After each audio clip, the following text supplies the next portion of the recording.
Saudara yang saya kasihi, berbicara tentang gunung kudusnya Tuhan itu tempat berkat Allah tercurah untuk hidup kita. Orang yang bersih tangannya dan murni hatinya, pasti dia melihat Tuhan. Saudara, mungkin Anda bertanya, bagaimana kita berhati-hati? Di area mana kita berhati-hati? Nomor satu, mata. Tuhan memberikan kita mata yang indah untuk dapat melihat. Tapi ada orang yang mata hatinya buta. Saya mengenal seorang yang matanya tidak bisa melihat, tetapi karena mata hatinya terang, dia bisa melihat keindahan cakrawala, dia bisa melihat keindahan air, lautan, mata hatinya terbuka dan menuliskan lagu-lagu yang sangat indah walaupun dia buta. Paulus mengajar kepada kita supaya mengarahkan mata kita kepada Yesus yang memimpin kita kepada iman. Kalau saudara hari ini melihat dengan mata jasmani, keadaan sekitar kita, kita takut. Ketakutan ini mempengaruhi dan mengintimidasi kita dengan apa yang kita lihat, membuat kita khawatir, membuat kita tidak mampu bergerak, karena kita selalu melihat apa yang realitas yang ada di depan kita. Tuhan membawa kita untuk kita memiliki mata iman. Yesus akan memimpin kita kepada iman kalau mata kita tertuju kepada Dia. Saudara, bagaimana dengan mata yang salah? Kita berhati-hati. Seorang yang matang, seorang yang diberkati, seorang yang katakanlah hidupnya sudah berkelimpahan, katakanlah dia bisa bergaul dengan siapa saja, tapi dia pun menetapkan syarat bagi matanya. Ayub, seorang yang kaya, berhasil, dan seorang yang matang dalam hidup. Ayub 31 ayat pertama mengatakan, aku telah menetapkan syarat bagi mataku, masakan aku memperhatikan anak darah. Untuk orang-orang yang sudah menikah, pria atau wanita sebaliknya, saya percaya kita harus berhati-hati dengan mata kita. Karena seringkali dosa datang karena mata. Yesus katakan, kalau matamu bersalah, bahkan karena mata, gara-gara mata nggak bisa masuk surga, cungkillah. Dengan kata lain, jangan gara-gara mata kita tidak berhati-hati kita jatuh. Penyesalan dan dosa, keturunan kita akan sungguh-sungguh melihat sesuatu yang tidak baik. Yesus katakan kalau perlu cungkil itu mata. Dalam arti yang sesungguhnya adalah jangan gara-gara mata kita jatuh ke berbagai-bagai dosa dan pencobaan.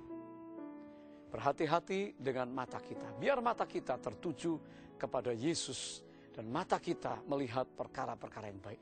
Hari-hari ini ada banyak sekali tontonan di layar kaca, ada banyak sekali komputer, ada banyak sekali dunia maya di mana orang bebas melihat dengan matanya. Tapi saya pesan orang muda, pesan untuk keluarga, kita jaga mata kita supaya mata kita tidak membawa kita jatuh ke dalam dosa. Yang kedua, kita berhati-hati dengan langkah kita.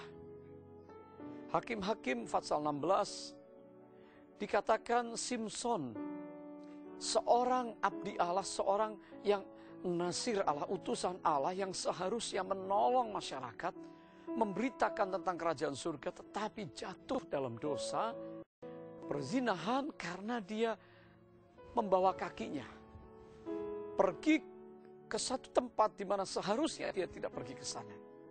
Kalau seseorang dia pergi ke satu tempat yang salah, maka tindakannya akan bisa menjadi salah.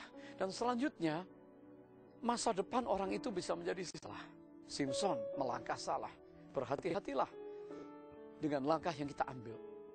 Menghadapi kesulitan, menghadapi tantangan, menghadapi pergumulan hidup sehari-hari, apakah PHK, apakah tidak ada promosi, apakah tantangan, kompetisi dalam dunia saudara, dan juga kesulitan hidup, mari kita melangkah dengan benar.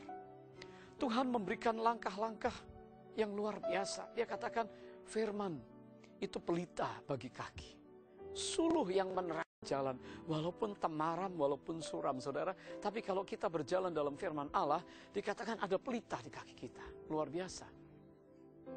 Dan Tuhan akan menuntun langkah kita di dalam jalan kebenaran. Sebab itu kita akan berbahagia, karena Mazmur 1 mengatakan, berbahagialah orang yang tidak berjalan di jalan orang berdosa.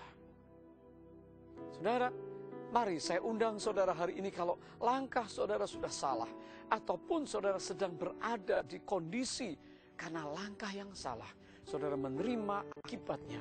Sekarang waktunya untuk berkata, ini waktuku Tuhan untuk aku bertobat dan kembali kepada jalan yang benar. Tuhan menanti saudara.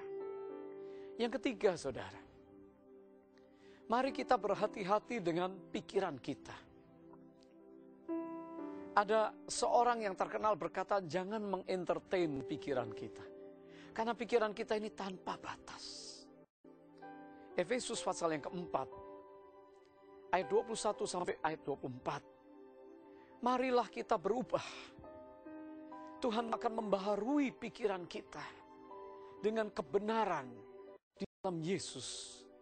Pada waktu kita diubahkan, pikiran kita dibaharui, maka saat itulah kita akan memiliki pikiran yang benar. Manusia lama kita tinggalkan, karena itu akan mewarisi kebinasaan dengan segala nafsu yang menyesatkan.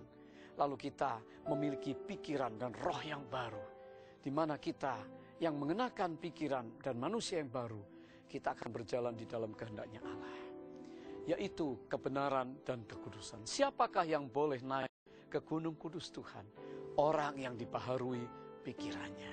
Saudara, pikiran ini kita perlu jaga, kita perlu arahkan sesuai dengan firman Allah. Dan firman Allah menjadi makanan bagi jiwa kita, mind kita.